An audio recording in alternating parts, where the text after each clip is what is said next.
اب سے کچھ دیر بعد امریکی صدر جو بائیڈن افغانستان کے حوالے سے ایک پالیسی بیان دیں گے اور امریکی فوج کی واپسی سے متعلق ممکنہ طور پر پیش رفت سے بھی آگاہ کریں گے، مگر اس سے پہلے ہی افغان حکومت اور افغان طالبان کے درمیان مذاکرات کا راستہ ہموار کرنے کے لیے ایران میدان میں آ گیا ہے۔ اور ایران کا یہ کردار ایک ایسے وقت میں سامنے آیا جب خود امریکہ اور ایران کے تعلقات میں کشیدگی ہے، یعنی امریکہ کی پشت پناہی سے چلنے والی افغان حکومت نے ایران میں افغان طالبان سے بات چیت کا آغاز کر دیا ہے، جس سے واضح ہو رہا ہے کہ افغانستان کے معاملے پر پاکستان کے علاوہ خطے کے کئی اہم ممالک اپنا اپنا کردار اور اپنی پوزیشن واضح کر رہے ہیں۔ اور اس سے بھی زیادہ غیر معمولی بات یہ ہے کہ جس وقت افغان طالبان اور افغان حکومتی نمائندوں کے درمیان بات چیت ہو رہی تھی، ایران میں ہو رہی تھی، اس وقت بھارتی وزیر خارجہ جے شنکر طالبان سے متعلق ایجنڈا لے کر خود ایران میں موجود تھے، اور انہوں نے ایران کے نئے صدر ابراہیم رئیسی کو بھارتی وزیر اعظم نریندر مودی کا خصوصی پیغام بھی پہنچایا ہے۔ افغانستان کے معاملے پر بھارتی سفارتکاری میں تیزی دیکھنے میں آ رہی ہے۔ پہلے بھارتی وزیر خارجہ جے شنکر نے دوحہ میں افغان طالبان کے رہنماؤں سے ملاقات کی،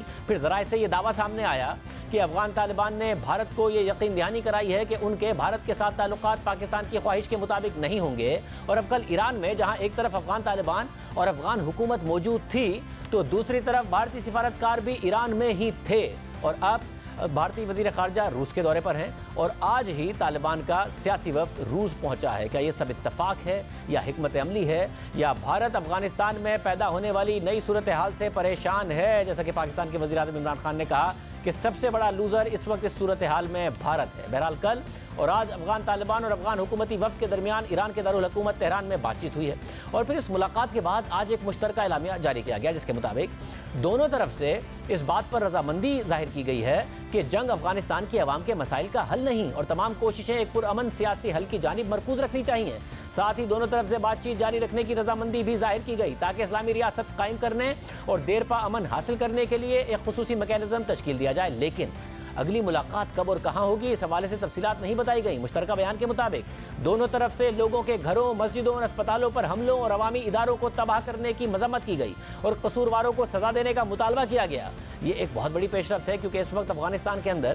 افغان حکومت اور افغان طالبان بھرپور طریقے سے ایک دوسرے کے خلاف جنگ میں سرگرم ہیں۔ اس ملاقات کے حوالے سے ایرانی وزیر خارجہ جواد ظریف نے ٹویٹ کرتے ہوئے کہا کہ مؤثر مذاکرات کے لیے افغانستان کے نمائندوں کی میزبانی کرنا اعزاز کی بات ہے۔ جیسے ہی بیرونی افواج افغانستان چھوڑ کر جاتی ہیں تو تمام سیاسی حلقوں سے تعلق رکھنے والے افغانیوں کے لیے کوئی رکاوٹ باقی نہیں رہنی چاہیے، تاکہ اگلی نسل کے لیے ایک پرامن اور خوشحال مستقبل ترتیب دیا جائے۔ ایران اپنے افغان بھائیوں کے ساتھ کھڑا ہے، مگر کیا افغانستان میں امن کے حوالے سے کوئی کوشش ہو رہی ہے، یا یہ بات مذاکرات کی حد تک ہے مگر آن گراؤنڈ لڑائی جاری ہے؟ برطانوی صحافتی ادارے اسکائی نیوز کی ایک رپورٹ کا جائزہ لیتے ہیں، جس میں طالبان کو افغان فوجی بیس کا قبضہ حاصل کرتے ہوئے دکھایا گیا ہے اور افغان سیکیورٹی فورسز کو علاقے کا دوبارہ کنٹرول حاصل کرنے کی کوشش میں دیکھا گیا۔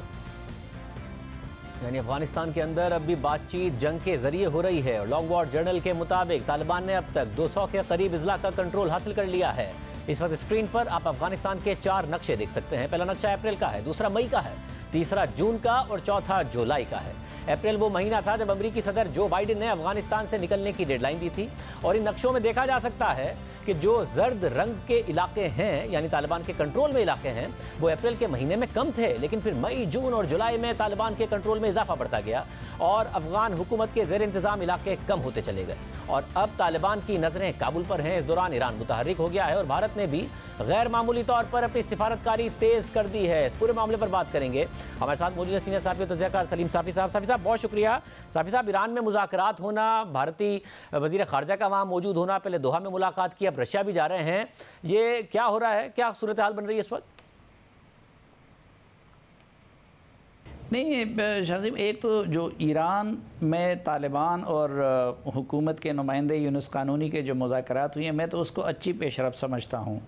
اور ایٹ دا سیم ٹائم شہاب الدین دلاور طالبان کے ایک اور رہنما، ان کی قیادت میں ایک وقت رشیا گیا ہوا ہے، کیونکہ ایک طالب علم کی حیثیت سے تو میری یہی رائے ہے کہ اس وقت ضرورت اس بات کی ہے کہ پاکستان، ایران، چین، روس اور سینٹرل ایشین سٹیٹس جو کہ افغانستان کی بدامنی سے متاثر ہوں گے اور جن کو جینونلی افغانستان میں امن چاہیے، یہ لوگ امریکہ سے ہٹ کے اپنا کوئی میکانزم بنا دے۔ تو ان ممالک میں جہاں پہ بھی وہ